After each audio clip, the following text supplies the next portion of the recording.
Everyone's asleep. Everyone but me.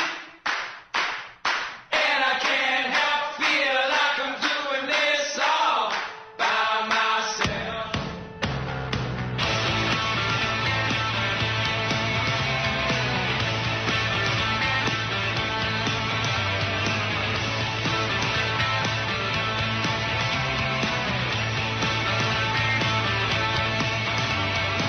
We took the long road, they had enough. Walking on seashells, my feet are cutting, I'm home. Another planet now. Those are the females, I'm out of love. Making our details, don't give a fucking I'm so frustrated now. But everyone's asleep. Everyone but me. And I can't help feel like I'm doing this all by myself. Another morning, I'm feeling rough. Forget the warning, I'm getting up and it's so complicated now. It's time of hours, baby, oh. Set off the fireworks, baby, you know, 'cause everyone's asleep. Everyone but me. And I can't help feel like I'm doing this all by myself. And everyone's asleep. Welcome, ladies and gentlemen, to yet another exciting episode of the Vinnie Eastwood Show, broadcasting live on American Freedom Radio 4 days a week. Those of you who are on the New Zealand dateline, that's Tuesday through Friday, 2 till 4 p.m. And in the United States, that's Monday through Thursday, 7 till 9 p.m. Pacific, 9 till 11 Central, and 10 till midnight in the Eastern Coast. Now, there is also a bunch of other people who are listening to it on the opposite side of the world again in the United Kingdom, where it kind of starts at like 3 o'clock in the morning, I think, and those in Europe is GMT +1, so it starts at 4 o'clock in the morning. Hence the reason why my guest from Europe didn't turn up today, because there was some confusion, which I only just came to understand before this show. Conveniently, though, we have not only a special guest to fill in, but somebody who's actually quite remarkable in and of themselves. His name's Xander Del Rata, and his website is full-spectrum-dominance.com. Xander, welcome to the program. Would you be able to elucidate me and the audience, of course, as to what inspired you to create this website and get the truth out to people? Well, hi, Vincent. Thanks for having me on the show. Well, FSD's been online since 2009. I started this project when I returned from the United States Marine Corps in 2006. I'm a veteran of the service, and I was injured pretty bad on active duty. So in 2006, when I came home, I was undergoing a lot of surgeries and rehabilitation, and I decided to keep my mind off of the negativity of the really bad situation I was in. So I delved more into my passion and love for technology and computers and everything, and I started to learn more about web design, started to learn more about the IT industry, and I was learning about all these different things, all these different topic matters from around the world, from all throughout history, and I decided to showcase information that was valuable to people, no matter where you might be on the planet, and stick it in one place, because the corporate government-controlled media doesn't want people looking at such data. And FSD's been online ever since, and I've done many programs as a guest all over the world, and I have a lot of great readers in the UK. You just mentioned England, and as well as New Zealand, Australia, all over Central Asia, Southeast Asia, North America, Canada, and here we are. And FSD is the stuff that you don't really see anywhere else. We go the opposite way. That includes the way that the alternative media is going. You don't really see any overlap on FSD with the other noted and known about operations in the United States and Europe, as well as down where you guys are. Well, it seems that everybody gets tarred with the same brush in this movement anyway. So I think what's really different about the alternative media is that it does cover a full spectrum of topics. I must commend you on the excellent name. Well, thank you. It's something that, as I mentioned earlier in the introduction there, it's something that is relevant, especially in our time, because full spectrum dominance was a military doctrine developed after World War II and the start of the Cold War during the 1950s, because as the technology was changing on the battlefield, the U.S. Department of Defense decided, well, hey, we're going to start to integrate that more into the economy itself. So as opposed to just mass formations of mechanized divisions being utilized in combat, before World War II saw the obvious priceless need for air power and air dominance and naval dominance. So we get to the point now to where the majority of combat arms deployed in the combat scenario are obviously from aerospace and maritime attack components. And now you're mixing in the whole cyberspace thing, and that's going into media control, that's going into health control. It really kind of irks me. There's always the discussion, hey, healthcare. Well, it's not really healthcare, it's sick care, right? Because you're not a patient anymore, you're a customer. You're not really a citizen anymore. You're just a consumer. And FSD, that's what it is, and people are starting to see that. Do you know why really busy doctors are good at waiting? Why is that? Because they've got lots of patients. Well, sure. Why not? Of course, that's what they want you to believe. While they're in the back room there opening up their books, trying to figure out what the hell is going on, they don't even really know because they're all debt slaves, man. All these physicians, and I'm speaking as a disabled veteran, having gone through many things and still dealing with medical situations, the big debacle with the American Veteran Administration. Some of your listeners might know about that. It sucks. It's really bad. And there's been a lot of great Kiwi servicemen and Aussie Digger servicemen that I've done stuff with who are dealing with the same problems in the Commonwealth countries. You know, how a nation treats its veterans says a lot about that nation. But the establishment obviously does not want military veterans being taken care of, having opportunity, having a purpose. Other than the only purpose they want from them, which is to go back, because veterans are far more effective in the field than fresh recruits, and that's ultimately it.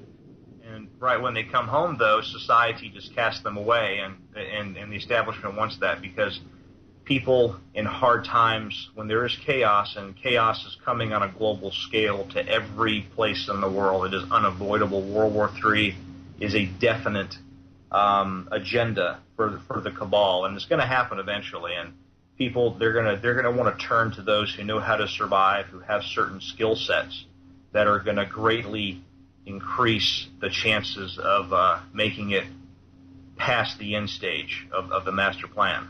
Well, as far as I know, veterans are kind of like on almost like the equivalent of terrorist watch list sort of things, because when countries go tyrannical, it's usually the people who've seen the wars and fought in them that fight to the best and the most effective ways to keep the country from falling into the hands of scumbags.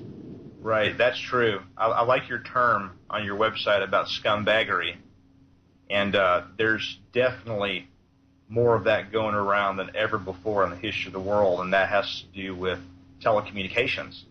In the past, information took a very long time to make it from point A to point B and everywhere in between.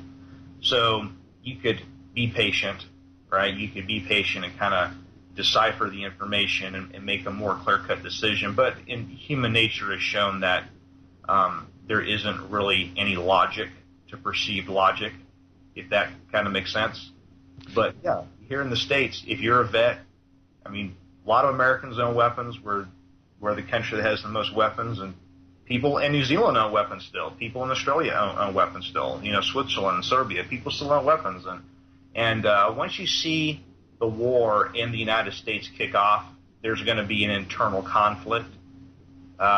It's going to happen. And once people down in New Zealand see that on the news, fighting American against American, certain groups against certain groups, you know that the end stage has arrived. You know.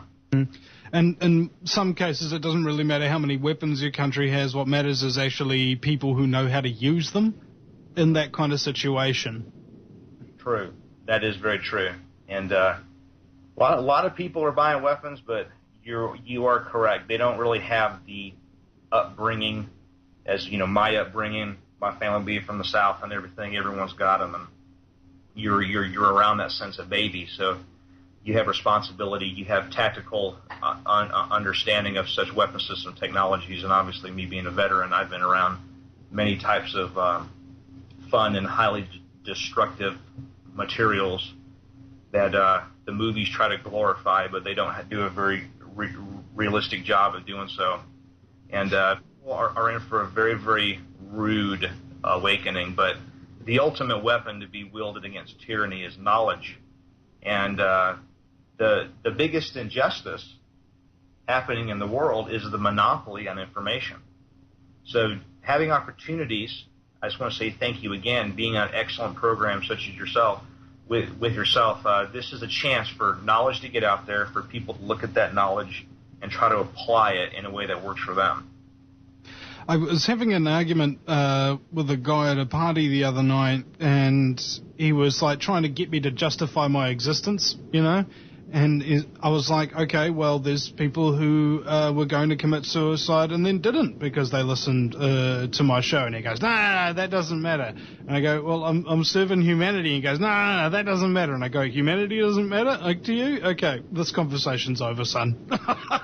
And I go and sit down. And he goes, oh, yeah, that was a really good way to get out of a conversation, wasn't it? And I go, well, mate, I'm just going to treat this like an information grenade, okay? I'm going to pull the pin, chuck it in, and hope it blows up in your face later. Well, people are very hopeless because in these times we have such a large and expanding human population on the planet with more and more automation taking over for labor and manufacturing. And the West is declining so fast that it's becoming a blur. And as soon as Western civilization and the Western economy is not there to prop up the world, the rest of the world is going to collapse with it. And a lot of people aren't going to be able to take that. They see these conflicts in the Middle East, these conflicts in Southeast Asia or South America or Africa happening, and they believe in New Zealand, America, Australia, even in Russia, even in European countries, they don't believe that that's ever going to happen where they are. And it is going to happen because it's not your opinion and your perception that matters. You know, the only thing that's relevant are historical trends, okay? And history is repeating itself over and over again, and we're going through these bubbles. We're going through these cycles. So when I'm at seminars and when I do interviews and we get into the economics of stuff, that's what it's all about. It's all about the money. It's always been about the money. If you don't have the money, you're not on the inside, you're on the outside. And you got to make a decision. Are you going to do what you can to get on the inside, to work from the inside, to take down the cabal, to take down the tyranny? Or are you going to be exposed in the open on the outside to be a target? It's not so much overt action, physical action. First, you got to become self-aware. You got to be spiritually aware, self-aware. You got to be nationally aware. You got to be culturally aware. You got to be economically aware. And this isn't taught in the schools. So it's up to guys like you and I and thousands of other excellent patriots around the world who are fighting for humanity. Because, in my opinion, I see that humanity doesn't want to fight for itself anymore. I think maybe it's ironic that, isn't it? We've become so selfish that we've forgotten what it's like to fight for ourselves. Mm-hmm. Yeah, that's true. Americans are very, very apathetic. They're very lazy. They always think that people abroad are hardworking. They're not apathetic. They're not lazy. But I have friends and family in Australia, family that just moved from Auckland, actually, to Melbourne, Australia. And it's the same thing down there, man, right? People are the same. They act the same way all over the planet. there's been this terminology stirred up over the last few years with the whole Occupy Wall Street movement in the United States, which has since splintered off, and there's other movements in Canada and Europe and whatnot. It's the whole terminology, it's the whole idea of the 1% versus the 99%. Well, that's wrong. That's incorrect. It's not that. It's a 1% that wants tyranny. It's a 1% that wants liberty. And the other 98% of everyone else is just in the bloody way. There you go. Lead, follow, or get out of the way. Mm-hmm. And that's basically exactly the way I see the world. The precise same programming. I mean, everybody's watching the same TV shows globally now. Everybody's watching the same movies. They're all listening to the same number one hit singles and what have you, or at least in the English-speaking world we are. And it seems to me that the United States' main export now, other than waste paper and scrap metal, which is their two official number one and number two exports, that's not a good sign, is it? But the main export is mind control, ultimately, of the entire planet. And by mind control, I mean distracting you from thinking by entertaining the living hell out of you. And that market, that commercial enterprise that the United States has slowly developed into a precise science since the 1920s is actually leaving the United States. I actually worked as a recording industry production assistant for 5 years after I healed up and went through my rehab from the service. And I had to learn about recording studios, the record industry, movie studios. I had to do all these little things, managing bands or booking actors for auditions and like audition panels. I had to do all these things that people think would be neat because they see it on TV, like that famous American show called Entourage about these guys that go out to Los Angeles to make it in the movie industry. So I kind of did that stuff. And I saw that it was just complete chaos.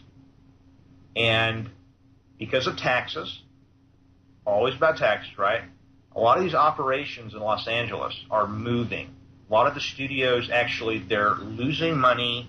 They're going to other nations, primarily Canada, because in Canada, the taxes are much, much lower to produce television, to produce movies. And remember, up until the mid-1990s, a lot of the animation, like for the cartoon movies and cartoon shows themselves on TV for kids as well as adults, a lot of that was sent from the United States to South Korea to Taiwan.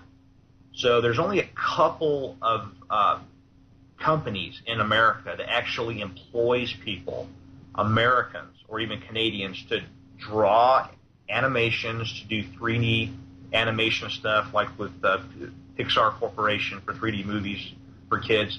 A lot of that's overseas now, and that's part of the globalist plan, is that no nation is sovereign anymore, no nation is self-sufficient anymore. Everybody has to rely on each other else. But the left hand doesn't know what the right hand is doing, and it's that compartmentalization, obviously. And that's how you keep people physically under control through the finances of it. Because if you're struggling to compete because of taxes with foreign nations, when you're struggling to compete in your own country for economic opportunities because you're being replaced by foreigners, whether they are illegal aliens getting paid under the table, the United States has a major problem with that, or if it's on paper technically legal foreigners coming to work, they don't have a concept of a first world functioning economy. And they're so desperate to get money to send home that they'll take whatever scraps the establishment throws at them. And this does not just affect America. It definitely affects New Zealand. And you look at the European Union, what's happening in Europe, the rule of thumb in the United States is that Europe is about 15 years ahead of where America will be. And I've heard many of my fans and readers in Australia, as well as New Zealand, Singapore over the years, say, well, we're 15 years behind America. So there's that big gray area. I really can't say for sure because I'm not at these massive yearly meetings by these unelected, technocrats who are sitting around at these big board meetings deciding where the world is going to go for the next year, right? I don't like that, and I hope you don't like that either. Well, the main point is that the majority of people don't even know what a technocrat is. They think it's some kind of DJ. Sure. You going to start a band and name it that? No, I already have a band. It's called the Paki Heartcheese. Oh, well, I like that more than technocrat. Well, technocrat, I'm sure, would have a lot more club beats, like frontline police officers. Well, just don't get in a big copyright dispute because they're coming after everyone as we speak. Copyright is like becoming almost like a way of suppressing freedom of expression. Have you noticed that? Oh, yeah, because I work in the IT field, and I'm always around these cool little programs and stuff, and I teach other IT guys how to use programs to make work easier and more productive, and obviously in the consumer sector for people at home, I do a lot of work helping clients secure their computers and help them use the internet to a higher effect level to get what they need, because it's absolutely ridiculous that kids, I know little kids, 4, 5, 6 years old, that can go onto a computer now or like a smartphone, and they've observed their older brothers and sisters go to these websites where they can download content, quote, for free, end quote. And depending on the country that you're in, hey, well, they're breaking a law, but people don't get it because they don't understand how the internet works. They don't know what a server is. They don't know how many different types of servers exist and in what method they are integrated with each other. And yeah, they just want to listen to the TV, Vince. So that's why you're on the net doing this. I'm on the net doing this. It's the future. It's totally unstoppable. But yeah, I know you're talking about censorship, and censorship is corporatism, and corporatism, as Benito Mussolini said in World War II, is just a synonym or another word for fascism, basically. Because when the corporations take over the state, that's fascism. Communism is when the state takes over the corporations. But the end result is much the same. Well, is there really even capitalism and communism in the way that it's written on paper over many centuries? No, it's just communism versus state capitalism, which is communism. Well, totally, because you go to China, my site is a very great exclusive resource for the developments of China's takeover of the world. And people can go back on the internet archives of backway machines to check all the news over the many years that FSD has showcased info about China. And China's official stance is that, well, they're market socialist. They don't want to just be communist or Marxist. Like, hey, we're market socialist. So they give their people these trinkets, and they're trying to grow what they call a middle class, so that China gets to the point to where all of these cheap things that they're making, they can sell it domestically, and they'll no longer need to export to the United States or New Zealand or Australia. They're going to turn that economy inwards. So therefore, they don't need us anymore. And their major goal by the year 2020 is to have over 70% of the world's physical gold stock in their vaults. I'm not talking about paper, actual gold, bars, coins, bullion, you name it, in their country. And that's the power. See, China's been around as a cohesive civilization, not necessarily united, but as a people, as an identity for 5,000 years. All right? I mean, we're still in the new world here in America and in Canada, as you guys down there are still in the new world colonial layover. Very young nations. There's a lot to learn, and people are mixing more. You have one camp, hey, that's great that they're mixing. Well, it's going to cause conflict, because if people were meant to be totally mixed at all times, every day for centuries, well, then we wouldn't keep having wars now, would we? And what's happening now is that there's this rise in racism, redneck behavior, aggressive hate crimes, blah, blah, blah, blah, blah. And it's like all the people who were saying, we need to control immigration, otherwise there's going to be a whole bunch of hate crimes and violence and redneck-like behavior. And they go, no, she'll be fine, bro. How many should we let in? I don't know. How many people have we got in New Zealand? 4 million? We'll let in 50,000 immigrants a year legally. Yeah, no worries, mate. What about Finland? What about them? Well, they've got 5 million people and they only let in 500 immigrants a year. And they have a very stable culture that doesn't really change much at all and doesn't have any racial violence at all, and they're closing prisons, etc. Don't you think we should perhaps regulate migration so that people don't come along en masse, set up their own communities, and basically become colonies in and of themselves? I mean, that's effectively how people work. They always migrate to their own little social groups, and if other little social groups come into your circle, you get angry with them. It becomes like this fight for territory. But anybody who ever acknowledges this as a human behavioral characteristic or even wants to address the problem is called a racist. Right. Well, it's like the people that want to use modern industrial methods and safety mechanisms and scientific research to bring a old world cash crop, which is hemp, into a platform that can provide more materials for economies and societies to function in a safer way. It's like everything you just stated was completely logical. It was rational. But those in government, they're not logical. They're not rational. You have a bunch of aristocrats who go out on the campaign trail. We have the presidential election over 2 years away in this country, and they've already started campaigning, man. It's disgusting. It's just day in and day out the same political boondoggle. It's the political circus.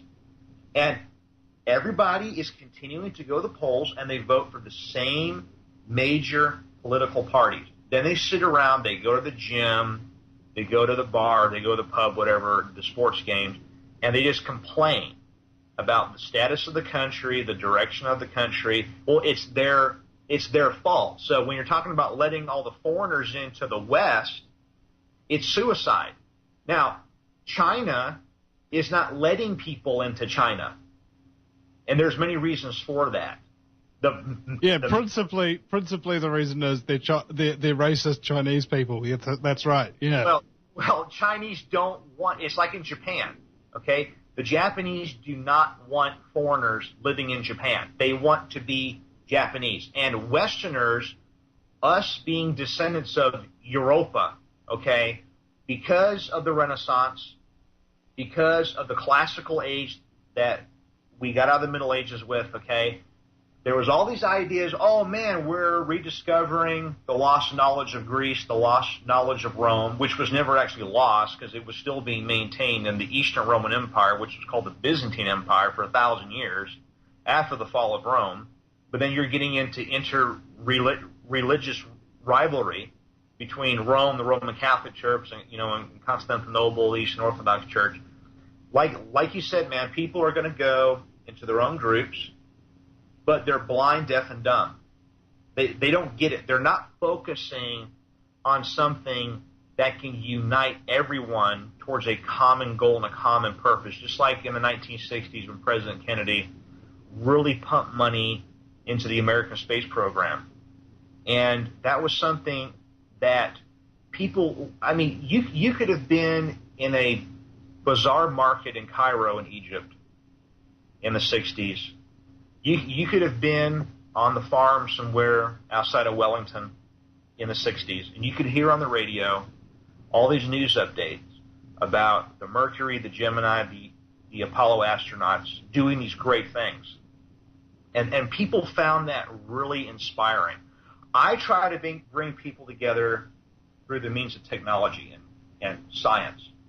And when you look at that angle, it is very, very successful. But there has to be, unfortunately, if you're awake, you're thinking about the larger picture, and you're trying to be part of the solution as to being part of the problem, you're going to have outside influences from your own tribe, your own culture, your own religion, whatever, coming in and saying, hey, no, stop doing that. That's a waste of time.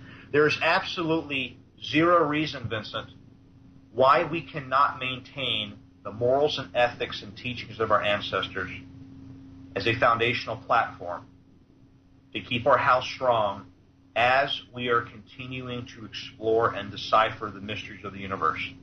Yeah. That's what it's about, man. Well, I think people are getting their patriotism misused. They think patriotism is going into the service and then going over to another country and meeting some really lovely people and then killing them in the name of fighting terrorism. However, Jefferson once said that it's a patriot's duty to protect his country from his government. Yes. He said a lot of great things. And the 4th of July is coming up, and there was just the anniversary over the weekend of the shot heard around the world at Lexington and Concord Green when the British fired upon the American patriots, which started the American Revolutionary War. And the founding fathers of the United States, of course, they were aristocrats. Not all of them. A lot of them were, but not all of them. Okay? And, of course, they wanted their own country to do their own thing, but they were very smart in that they included fellow colonists. And a lot of foreigners, they always want to bash America about slavery. Of course, slavery is wrong. It's immoral. It's not good. At that time in history, for the previous 6,000 years leading up to that time in history, man, slavery was part of the human experience. My ancestors were... I would argue that it's currently still a part of the human experience. In fact, I would argue even further that there's nobody who doesn't experience slavery at this particular moment of some description. Well, there's a lot of psychological slavery happening. And, of course, physical slavery is Saudi Arabia, for example, which is totally ignored by the feel-good little busybodies at the universities and in the think tanks and at the non-governmental organizations in the West. They just want to ignore the abuse of women, the murdering of homosexuals in the Middle East. I mean, that's bad, and they're supposed to be standing up for human rights and equality, but they just ignore that because it's called situational ethics, man. Yeah, and they also ignore the CPS being 9 times more likely to abuse your children than any kind of parent. Oh, yeah, any parent who would trust the government or the corporations or whatever with the safety of their child is going to be another picture on the wall of the Darwin Award Hall of Fame. How can you... Either that or you'll see them on the back of a milk bottle somewhere. Oh, well, sure, but that's only if the government's willing to put in the 2 or 3 cents to print the picture to begin with. Which they won't. Well, I mean, why not? They just print the money. Print. Well, if you print money, you're making money, like literally in a very figurative context. But if you pay money to actually print something that isn't just like literally worth $100 right there, it's just not worth it, mate. There isn't a 10 million% profit margin in it. Well, you can put that on a T-shirt, sell your T-shirts online. You'll make a killing, dude. It's worth what it's worth. You can't really make this stuff up. I don't know. Actually, I tried once. I tried making stuff up, trying to imagine how bad everything could possibly be. And then I found out that it was 1,000 times worse than I imagined. And this is what I tell people now. If I tell them something that they don't know, for example, there's a large-scale satanic pedophile cult operating in your country right now that is stealing thousands of children and raping and killing them, they go, oh my God, that's terrible. I go, don't worry, it's a lot worse than it sounds. Well, it's the law of unintended consequences, right? That's what it is. Everybody is so dependent on the Matrix that they're willing to fight and die to keep the Matrix in existence, and that's sad. That's why I'm a big proponent of cutting off the welfare. No more welfare. I see thousands of American service veterans every day, well, not every day, but every year, who are just abused and discarded by the government, by society, missing legs, missing arms, cancer. They don't get any help. But again, we go back to foreigners, all this unstoppable influx into the Western world. Now, in India, they're soon going to surpass China with total population, okay? And in India, you're already seeing further divisions amongst the caste systems. Don't forget, listeners, yes, India has a caste system. If you were born into a certain caste in India, you will die in that caste. There is no opportunity to move up the social ladder in India. Am I right or wrong, Vincent? I don't know, honestly. Well, this is what all of my readers and contacts and associates have told me. And those that want to maintain that ancient culture, they're going to steer people's money in a direction that they can control. And it has to do with their kids as well, because how many kids, like Australia just had their royal decree from old Tony Abbott there a couple weeks ago about forced vaccination for children if they want to get government assistance. Right, but if you're a Muslim foreigner who can be a good person or a bad person, that's relevant. If you're a Muslim foreigner, you don't have to take those vaccines that are given to your kid, because that is not sensitive to their cultural needs. I think they were actually working on another amendment to that to make religious exemption no longer valid. So it doesn't matter what your religion is or anything like that. So what if you've been practicing this for thousands of years in your culture or whatever? Here's a jab, son. Take it or get out. Well, these vaccines are an excellent way, with all of the additives that's in them. It's an excellent way of making sure that people down the line are not healthy. Well, it also gets me not only as the additives, but the attitudes of those people who are pushing them. I mean, like, vaccines are a drug, and these people are the pushers, you know? Did I miss something? Well, these physicians, at least in the United States, these physicians have so much student loan debt for their schooling that when they finish their internships and residencies and they go into private practice, all the drug companies knock at their door, their place of business, and say, hey, you prescribe these, we give you samples, we sponsor you, you make money, you pay off student loan debt faster.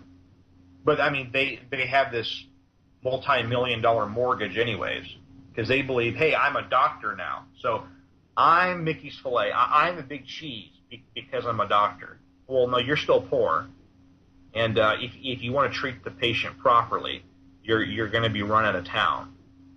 And it's the same thing, Vincent, all over the world. I've been at this for a while now. I've been all over the planet, many adventures. I'm going to repeat myself.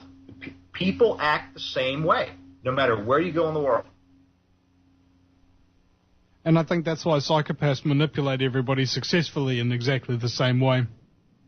Well, sure. They have the methods, they have the means to do it. Earlier in our conversation, we talked about the advancements in telecommunications. Information is traveling at the speed of light all over the world, and it's getting to you, and you can't process it. I remember as a little kid, the video games that I would play were like Super Mario Brothers or Sonic the Hedgehog or whatever. Okay. Now these kids are playing these video games that require them to do thousands of things. And their brains are developing, their brains are growing, and they're taking in all this information, and they can process and do things fast with hand-eye coordination. But they're not being taught what the information means, where the information is coming from. I had this conversation with a mate the other day. What are games teaching people? Like, you can actually learn a language from playing a game if the game is programmed to teach you a language. But what are people being taught by computer games nowadays? Two things: to kill and kill quickly. Yes, that's true, and that was actually a U.S. Defense Department program that came out of research from the Vietnam War, even going back to the Korean War. the Department of the Army started this program, they saw that traditionally American culture that was more wholesome, that was more cohesive, that was more traditional, people were taught about the value of life more so. Life was slower, okay, and people were very hesitant. Guys would be drafted, they would go off to war, they'd get in combat, even including aviators or sailors at sea. When they would engage the enemy, they would hesitate. So as our culture and society started to change, and changed for the worst from the 1960s, things got more fast-paced, people got more pissed off, they made rash decisions, and that was ingrained into the military training. So all of these simulations that I went through as a Marine, they weren't as complex as these commercial video games. They were pretty basic, three-dimensional, linear images. And it's just to kind of get you used to using the weapon systems towards like a perceived target and everything. I personally didn't experience any so-called programming to kill quickly or kill a lot. I don't know. That was just me. I think it affects different people in different ways, depending on how their brain makeup is. See, I was born overseas. I was born in Europe. My dad was over there with the Air Force when he was in the service. So I was born and raised in Europe for a while. Then we came back to the States. And what I was learning as a child, small, in school over there, I was learning many more things that American kids were not being taught.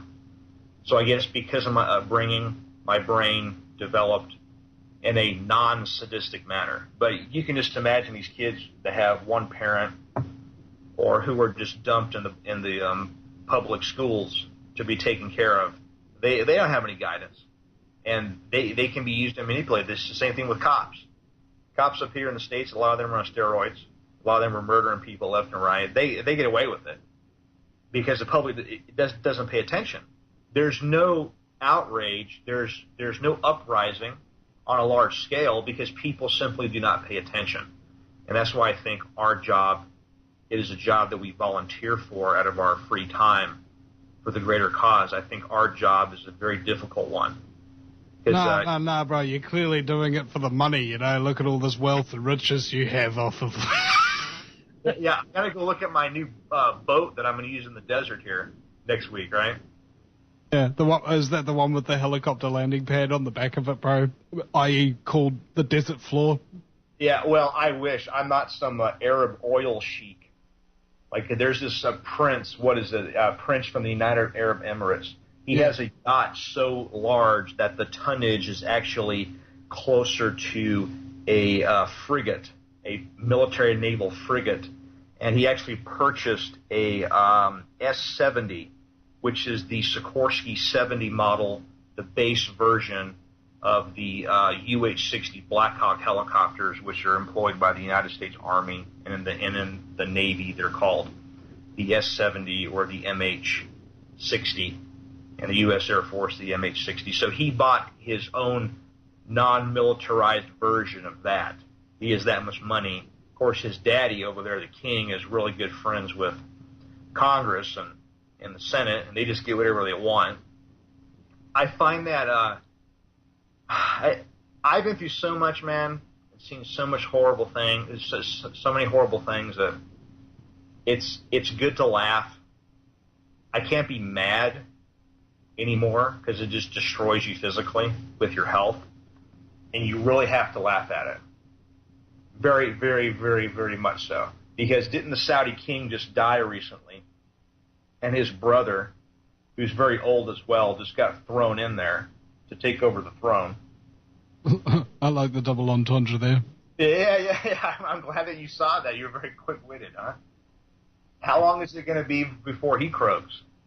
I don't know. And then what's going to happen then? How many more soldiers is New Zealand going to send over there? Is Australia going to send over there? There's news on FSD from the past week of more Kiwi and Aussie soldiers being sent over with more American soldiers to just be training advisors in Iraq. Oh, yeah. Training advisors. Like, they sit there with an M60 machine gun covering everybody, and they're training them, yeah. Yeah, well, that's true. You got the guys over there, and the Iraqis just look at you like, what the hell? Didn't you guys just leave? Oh, no, we're only here temporarily, okay? What, like 50-year bases temporarily, How much do you think Parliament gives a damn about Kiwi soldiers, huh? Like on a scale from like 1 to like 450,000 trillion million, whatever. I mean, they're like maxed out, man. They're totally maxed out with how much they do not care. They don't care. Well, you're right. I mean, but they use them all as kind of like a shield, You wrap yourself in the flag and you lay a wreath on Memorial Day of some description. And we've got Anzac Day in New Zealand to celebrate or remember. This is the idea. We're supposed to remember the soldiers who died, how they gave up their sacrifice. Now, that really irks me somewhat, because it wasn't them sacrificing themselves, it was them being sacrificed. And for what? A League of Nations? A new United Nations? A globalized world? A global totalitarian surveillance state? Is that what they died for? Something tells me they should have stayed home. Maybe they'd still be alive today. Maybe they would have had a lot easier time, because when a country goes to war, when the people are propagandized by the government into saying that there's some kind of enemy, it's not the lowlifes and scumbags of the country that go over to defend the nation. It's the good boys, the upstanding ones, the intelligent ones, the really, really gifted and the best and the brightest get called upon to serve a lot of the time. At least that was what it was like back in the day, before those generations of men got wiped out and we're left with nothing but the scum in the bottom of the barrel. Not to disparage anybody's parents. It was very elegant, right? And the old men stir up the wars, the young men fight them. Albert Einstein said there would be no wars if soldiers refused to fight them, just to paraphrase. And that's true. These wars of aggression for the profit of those that have no connection or need to be sovereign and loyal to New Zealand or to my country, guys have to stop re-enlisting. There's not a single Marine I know from the time I was in who re-enlisted, or they might have stayed like a little bit longer or since gotten out. And it's not like it used to be. I mean, people have to stop believing that they have to serve the Queen. Now, I don't know how many people in New Zealand I'm going to piss off here, but you guys got to get out of this Queen Commonwealth stuff. It's the same thing in Australia. It's got to stop. Well, technically, if you look at the Queen's land holdings, she owns the United States too, so you're technically part of the Commonwealth anyway, bro. And the Bank of England and the Bank of International Settlements at the beginning of it, it's almost like they've got a different flavor of slavery that everybody can dance to, they can all dance their own little apocalypto tune. And we never question the thing that's ruling us. We never question the thing that's owning us. And we always look outside to see who's owning and who's questioning other people and what have you. But the reality is, how do you know if you're under mind control? If you've never questioned whether or not you're under mind control. Thank you. Yeah, the best slave is one that doesn't know that it's a slave. That's how it works. Non-resistant. And this is going to be very good for the new deltas that are coming out. There was an estimate saying that about half of American children that are going to be born in the next 10 to 15 years are going to develop some kind of autism. Well, are those American children or are those alien children? Because American children. Americans aren't breeding. I'm going to tell you right now, man, I'm 30 years old, okay? I do not date American women, and I'm an American, because they do not want anything to do with a proper natural relationship. All they want to do is drink, do drugs, go out and party, and be wild. There is no semblance left in my country of proper human relationships. Americans are not having babies. It's like in Japan, 1 in 1,000 girls of breeding age will have a baby. There are 30 million more. These are the latest numbers from the Japanese Census Bureau. There are over 30 million more elderly than there are babies in Japan. You want to make some money real quick? Invest in adult diaper manufacturers. Or Japanese retirement villages. Uh-huh. And it's the same thing in America. Americans, it doesn't matter if they're black, it doesn't matter if they're white Americans, Hispanic Americans that have been here for many generations, they're not having kids. It's the foreigners who are not citizens, who don't care at all about the United States. They don't want to learn English. They don't want to have any respect for property rights or other people's thoughts and opinions. They're the ones having kids. Because in America, unfortunately, you can come here and pop out a baby, and that kid is automatically a citizen, which is just complete insanity. Well, Obama also passed the DREAM Act, which means that as soon as you do pop that baby, you can invite your family, and they're all citizens too. Yeah, well, there's not going to be an America in the coming decades. The United States is going to break up into separate little confederations and city-states. And that's the very idea, divide and conquer. If you want your people to be easily enslaved, get them to fight with the foreigners that are living there instead of the criminal government who let them in and currently enslaves you. Yeah, well, there would be no fight with the foreigners if the government wasn't bringing them in. You know, I mean, let's say that your family's been in New Zealand for 200 years. My family's been in the New World, in the colonies to the south since like 1684 is what our family records show. So my family's been here since 1684, okay? We've been here, we colonized, we built up the country, fought the wars, made the economy, all this stuff, okay? So those of us that have been here for that long, all right, if there's all these foreigners coming over and being put into our neighborhoods to go into our kids' schools, to go to our places of business, and they're causing violence, well, I mean, I as an American have to defend myself. The same thing with other Americans, or even with you guys down there. I mean, there's going to be more Muslims coming to your country. Absolutely, the guys at the very top of these Muslim organizations that are involved in these COINTELPRO subterfuge terrorist operations, of course they're agents of the CIA or MI6 or whatever. Of course they are. But the Muslim fighters at the very low end of the totem pole there, okay, towards the bottom, they're true believers. Okay, they actually believe in hurting other people. They actually believe in their dark age rhetoric and their religious fervor. That's how they are. Yes.